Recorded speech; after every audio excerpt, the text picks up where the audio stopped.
Good evening. Here we are with John McNally from McNally Yacht Sales.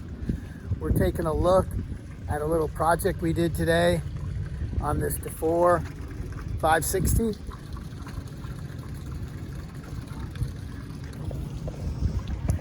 We put some solar panels on.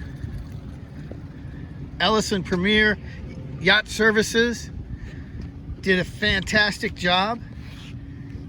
We mounted two right here on the front of the Dodger. You can see how it goes into the boat right there. So clean, so clean. Excellent job. And we also have two on the top of the bimini. Take a look at this.